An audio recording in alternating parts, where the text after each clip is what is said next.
students, in this video,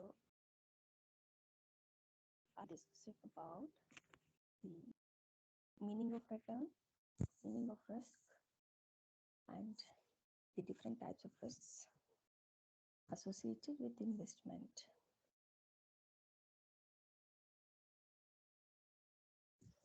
So these are the topics that I would like to cover in this video.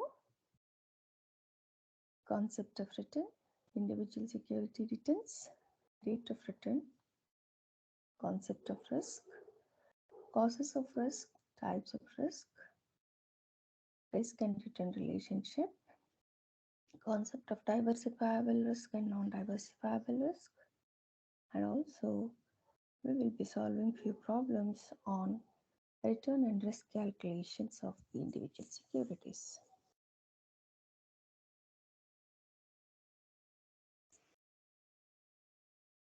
Any rational investor, before investing his or her investable wealth in the stock, analyzes the risk associated with that particular stock. The actual return he receives from a stock may vary from his expected return, and the risk is expressed in terms of variability of return. The downside risk may be caused by several factors, either common to all stocks or specific to a particular stock. Investor in general would like to analyze the risk factors, and a thorough knowledge of the risk will help him to plan his portfolio in such a manner so as to minimize the risk associated with the investment. What is risk? The dictionary meaning of risk is the possibility of loss of loss or injury. The degree or probability of such loss. In risk, the probable outcomes of all the possible events are listed. Once the events are listed, the derived probabilities can be assigned to the entire possible events. For example, the investor can analyze and find out the possible range of returns from his investments. He can assign some subjective probability to his return, such as 50% of time there is a likelihood of getting rupees 2 per share as dividend, and 50% of the time the possible dividend may be rupees 3 per share. Often, risk is interchangeably used with uncertainty. In uncertainty, the possible events and probabilities of their occurrence are not known. Hence, the risk and uncertainty are different from each other.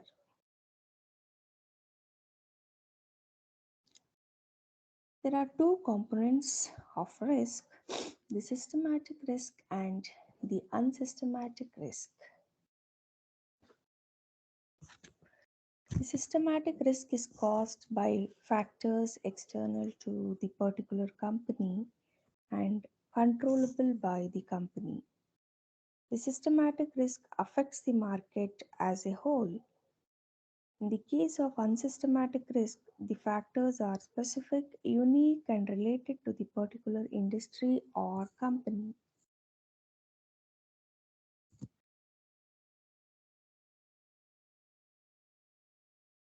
Systematic risk. The systematic risk affects market as a whole. Often, we would be read in the newspaper that the stock market is in the bear hug or in the bull grip. This indicates that the entire market is moving in a particular direction, either downward or upward. The economic condition, political situation, and the sociological changes affect the security market. The recession in the economy would affect the profit prospect of the industry and the stock market. The recession during 1998, experienced by developed and developing countries, has affected the stock market all over the world. The Southeast Asian crisis has affected the stock market worldwide.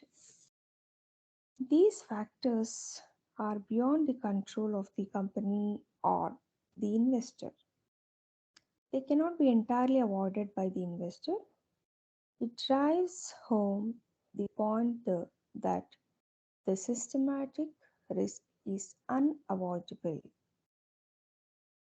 It is further divided into market risk, interest rate risk, and purchasing power risk.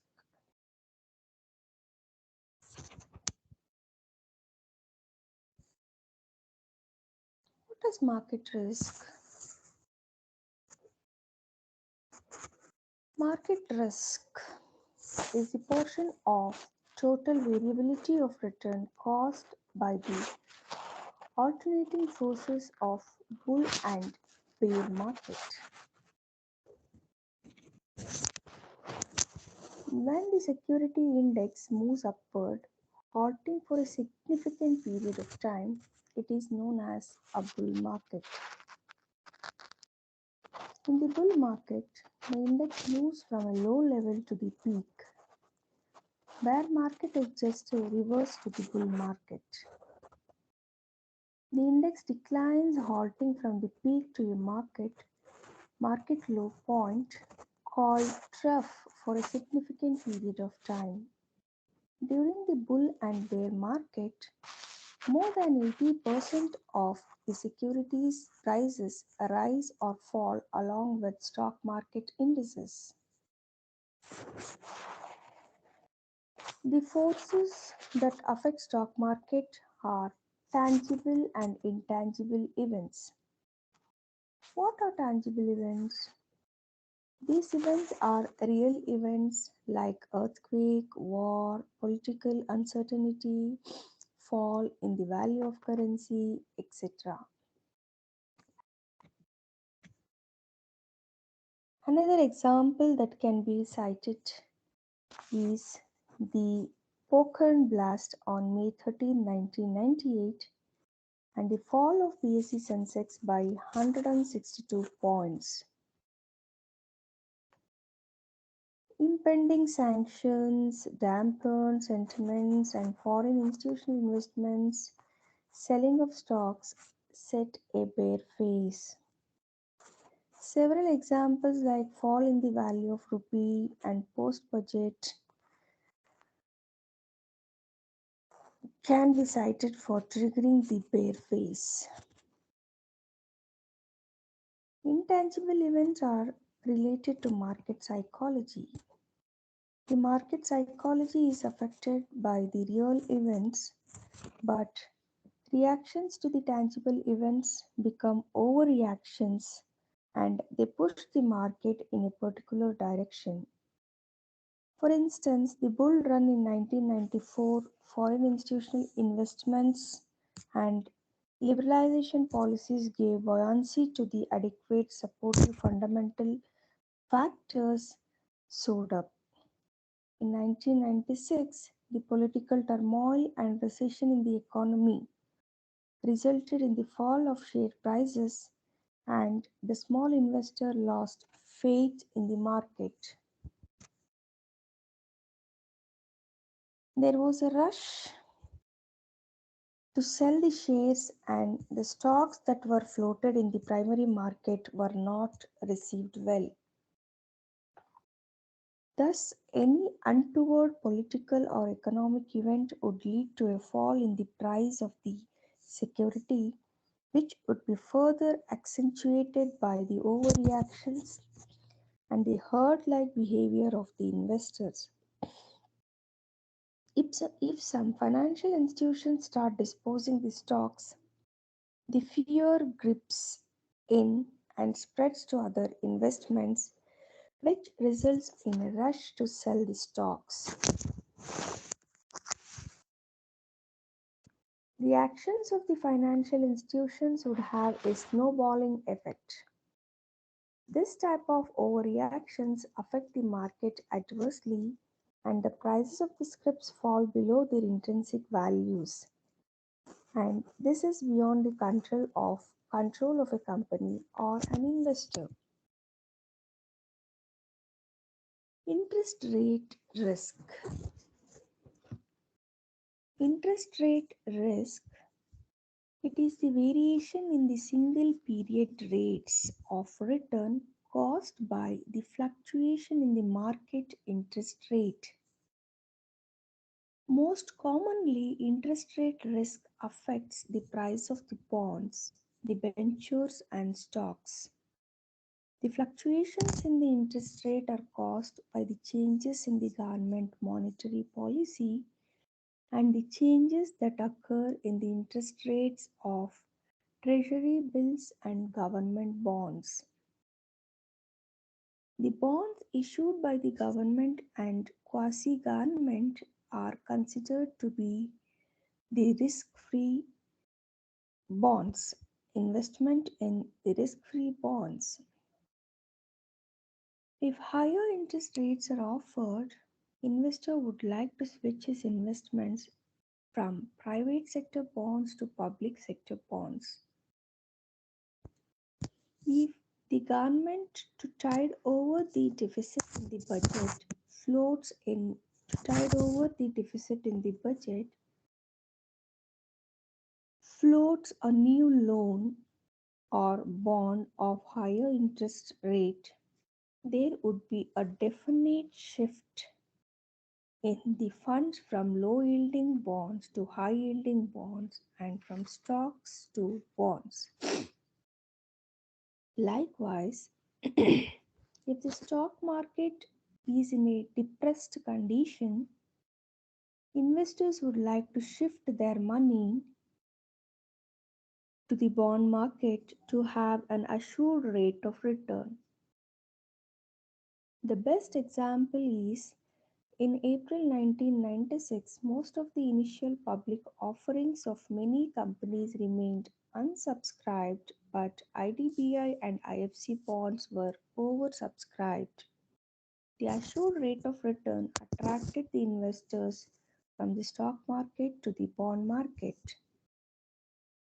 The rise or fall in the interest rate affects the cost of borrowing. When the call money market rate changes, it affects the Badla rate also. Most of the stock traders trade in the stock market with the borrowed funds. The increase in the cost of margin affects the profitability of the traders. This would dampen the spirit of the speculative traders who use the borrowed funds. The fall in the demand for securities would lead to fall in the value of stock index. Interest rates not only affect the security traders but also the corporate bodies who carry their business with borrowed funds. The cost of borrowing would increase and a heavy outflow of profit would take place in the form of interest to the capital borrowed.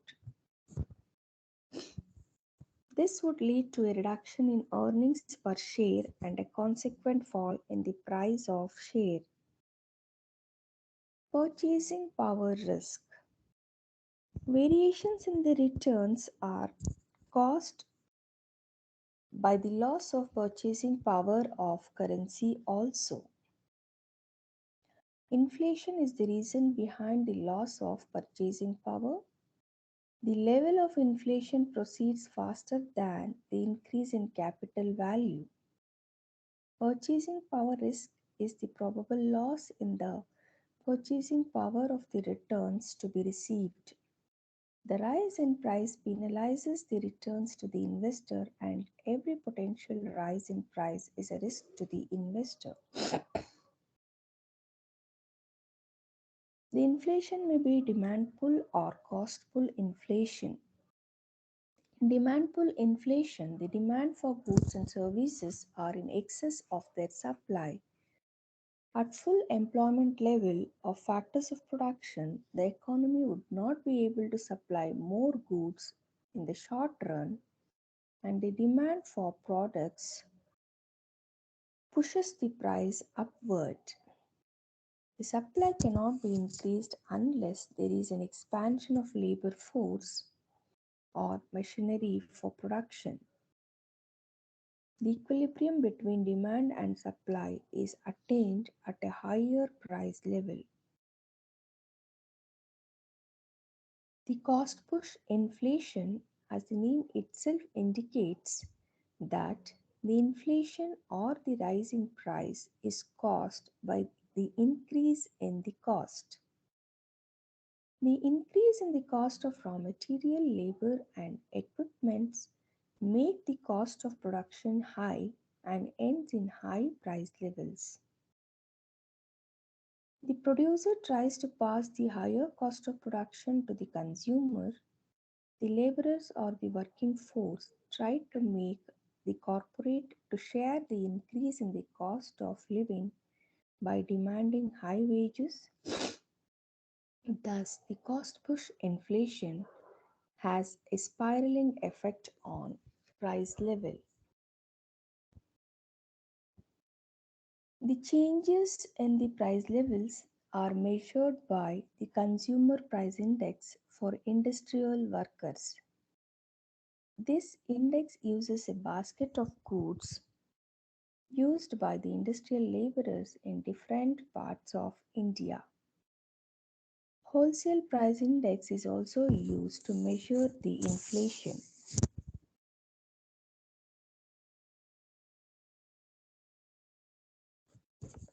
The investor's income has increased. For example, real income and the inflation rates should be compared and not the nominal income. Why? Because real interest rate is the rate obtained by deducting the nominal interest rate from the inflation rate. For example, if an investor invests in bank deposits and the interest rates that bank deposits earns an investor is 5%, which is called as nominal interest rate, and in the economy, if the inflation rate is 7%, he is not at all yielding any returns on bank deposits. In fact, he has negative real returns of 2%. Hence, he has to compare the real returns with the inflation rate, and always he should make an investment in such an investment avenues where the inflation rate should be less than the real interest rates. Then only you would earn interest rate, you would earn profits or positive returns, and hence his purchasing power is positive, or his purchasing power is more than the inflation rate, and hence it is important that always an investor has to compare the interest rate, that is the real interest rate, and the inflation rate to see that whether he is earning positive returns. The changes that occur in the purchasing power will cause variations in the expected return and the actual return. In order to tide over the purchasing power risk, the investor should try to ensure that the nominal rate of return is greater than the inflation rate prevailing in the economy. Thus, purchasing power risk affects return from bonds, debentures, and stocks.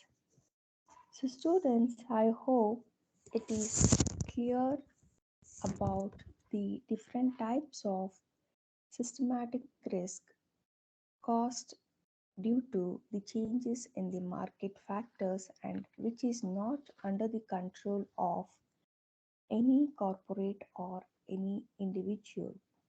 Thank you for listening, and we will discuss about unsystematic risk in our next video.